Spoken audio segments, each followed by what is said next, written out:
Audio Jungle.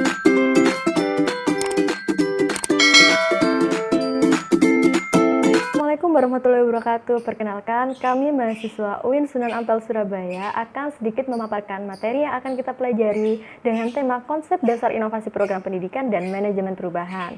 Di dalam pembahasan kali ini, kita akan membahas 4 subbab. Yang pertama, ada pengertian inovasi dan perubahan. Yang kedua, pentingnya inovasi dan perubahan. Yang ketiga, faktor pendorong perubahan dan tujuan dari perubahan. Dan yang keempat, perubahan dengan konsep, fungsi-fungsi, dan peran manajemen dalam perubahan. Ya, perkenalkan, di sini nama saya Faradina Zerin dengan NIM D93217053 dan saya dari Program Studi Manajemen Pendidikan Islam.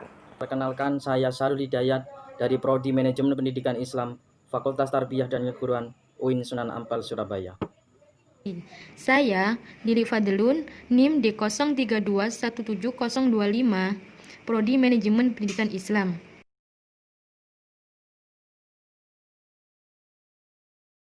Di sini saya akan menjelaskan yaitu tentang pengertian inovasi pendidikan.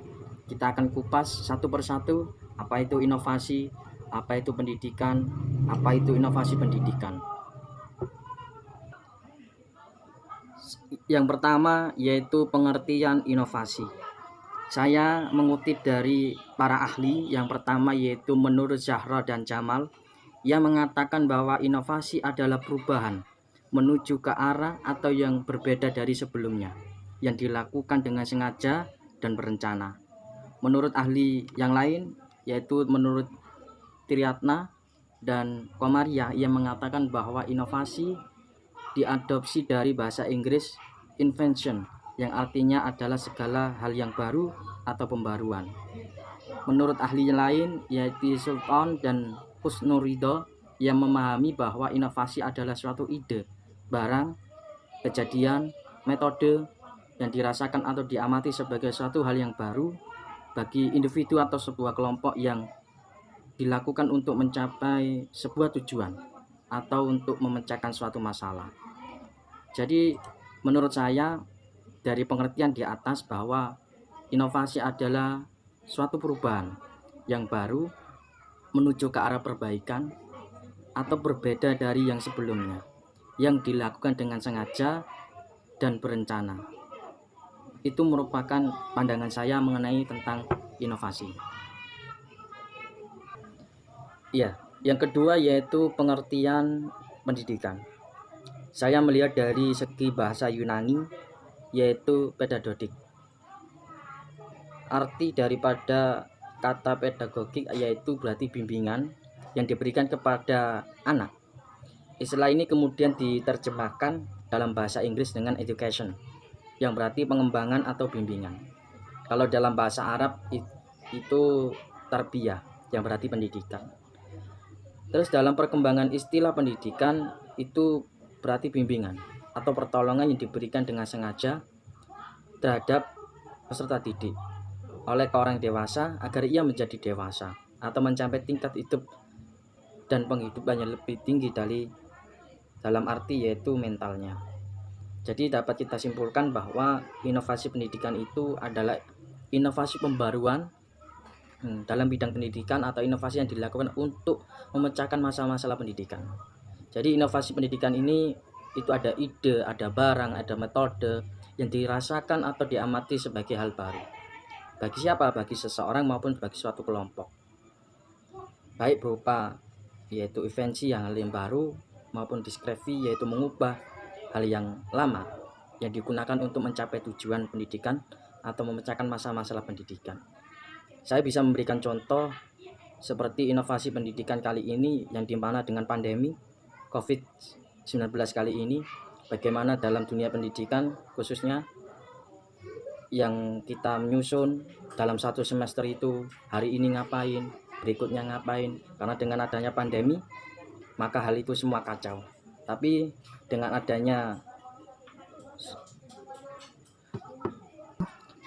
adanya teknologi perkembangan IT yang begitu luar biasa, maka perkuliahan, sekolah semua dialihkan daring atau online. Tapi tentu bangsa kita masih banyak kekurangan, belum terbiasa menggunakan daring atau online, maka perlu kajian-kajian lebih lanjut, penelitian-penelitian lebih lanjut untuk menemukan solusi yang terbaik untuk pendidikan Indonesia. Mungkin itu saja dari saya tentang pengertian daripada inovasi pendidikan. Baik, untuk materi selanjutnya yakni mengenai pentingnya inovasi dan perubahan. Jadi, inovasi itu sangatlah penting bagi setiap kehidupan individu maupun kelompok. Pada hal ini, penemuan-penemuan baru yang lebih baik akan membuat peningkatan mutu di dalam suatu organisasi. Tujuan utama dari inovasi sendiri meliputi kualitas kehidupan individu maupun kelompok guna mencapai kehidupan yang lebih baik lagi. Menurut Hamijoyo, tujuan utama inovasi adalah meningkatkan sumber-sumber tenaga, uang, dan sarana termasuk struktur dan prosedur organisasi. Tujuan inovasi pendidikan adalah meningkatkan efisiensi, relevansi, kualitas, dan efektivitas sarana serta jumlah peserta didik sebanyak-banyaknya dengan hasil pendidikan sebesar-besarnya dengan menggunakan sumber, tenaga, uang, alat, dan waktu dalam jumlah yang sekecil-kecilnya. Nah, untuk pentingnya perubahan, yang pertama, berkembang di dunia yang selalu berubah. Organisasi menghadapi perubahan yang lebih cepat, lebih kompleks, lebih saling tergantung, dan lebih fungsional daripada sebelumnya.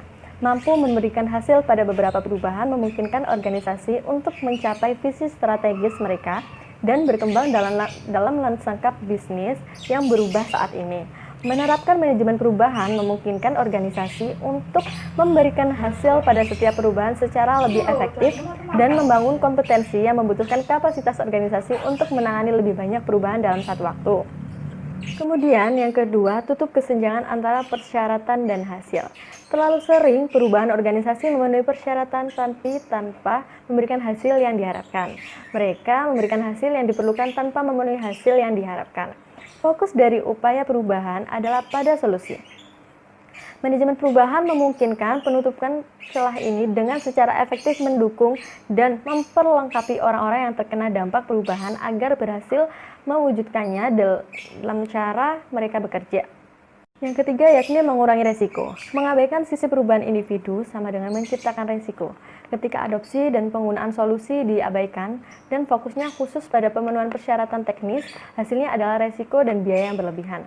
Akan timbul biaya seperti pendesainan ulang, pengerjaan ulang, pengulangan, pelatihan ulang, dan sebagainya. Tingkat absensi dan gesekan meningkat. Produktivitas menurun, pelanggan merasakan dampak saat tidak seharusnya. Moral karyawan menderita dan akibatnya beberapa memilih melepaskan diri. Gagal merencanakan dan mengatasi sisi perubahan orang adalah biaya yang mahal. Manajemen perubahan adalah disiplin untuk membantu mengurangi risiko tersebut. Terakhir, memperlakukan karyawan dengan benar. Dengan melibatkan dan mendukung orang secara proaktif di saat perubahan, Anda menunjukkan dalam tindakan bahwa Anda menghargai mereka.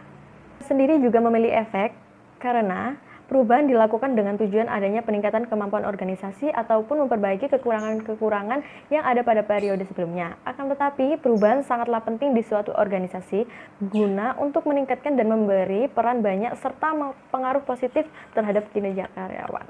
Untuk selanjutnya, materi ketiga yakni mengenai faktor pendorong perubahan.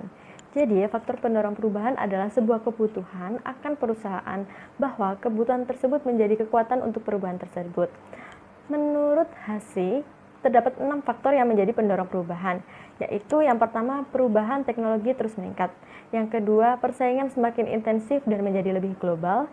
Yang ketiga, pelanggan semakin banyak tuntutan.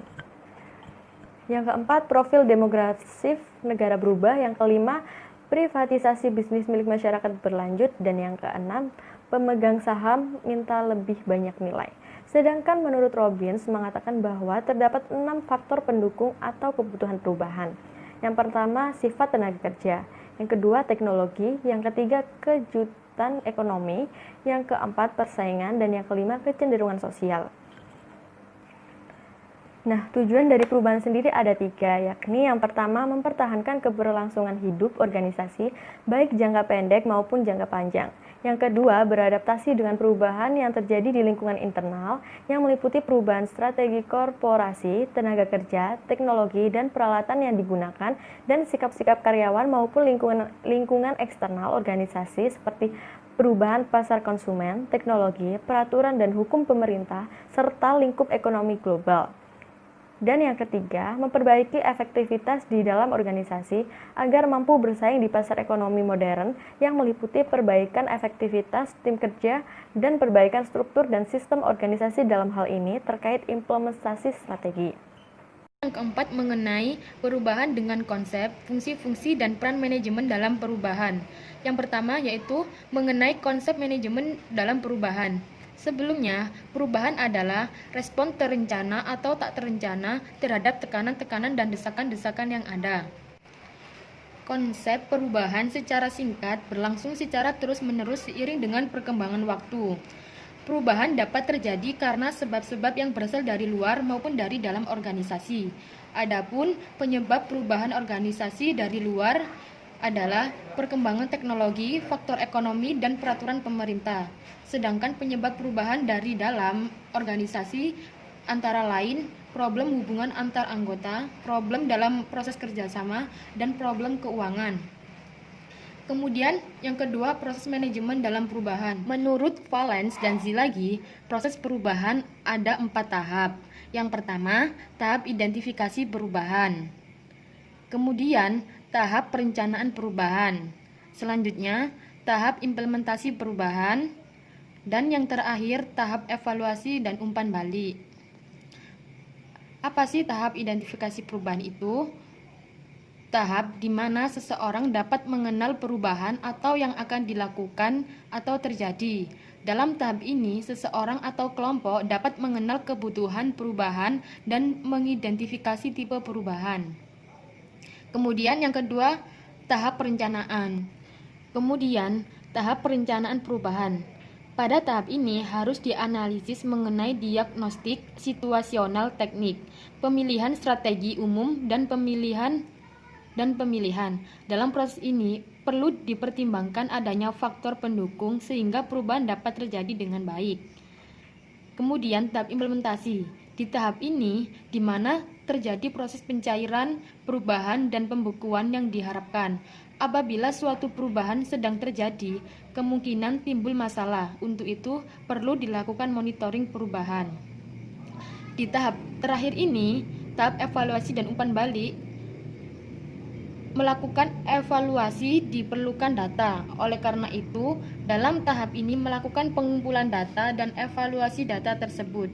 Hasil evaluasi ini dapat diumpan balik kepada tahap pertama sehingga memberi dampak pada perubahan yang diinginkan berikutnya. Kemudian yang ketiga yaitu mengenai fungsi-fungsi manajemen dalam perubahan. Menurut Rizky W. Griffin, fungsi-fungsi manajemen ada 4. Yang pertama, fungsi perencanaan. Kemudian yang kedua, fungsi pengorganisasian. Yang ketiga, fungsi pengarahan dan implementasi. Yang keempat, fungsi pengendalian dan pengawasan. Yang terakhir, mengenai peran manajemen dalam perubahan. Dari penjabaran yang di atas, secara singkat dapat menyimpulkan bahwa peranan manajemen dalam perubahan pada dasarnya semua perubahan yang dilakukan oleh organisasi diarahkan untuk meningkatkan efektivitas organisasi dengan tujuan mengupayakan perbaikan kemampuan organisasi dalam menyesuaikan diri menghadapi perubahan lingkungan juga perubahan perilaku anggota organisasinya.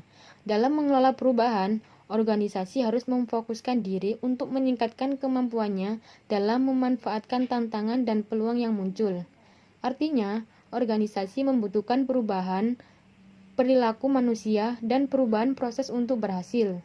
Disinilah organisasi membutuhkan peran manajemen perubahan, khususnya mengelola akibat-akibat yang dimungkinkan terjadi ketika perubahan berlangsung, yaitu mengatur struktur organisasi manajemen sesuai kehendak yang perusahaan inginkan. Manajemen yang baik haruslah berperan sesuai dengan situasi dan kondisi pada organisasi itu. Sekian dari kami. Wassalamualaikum warahmatullahi wabarakatuh.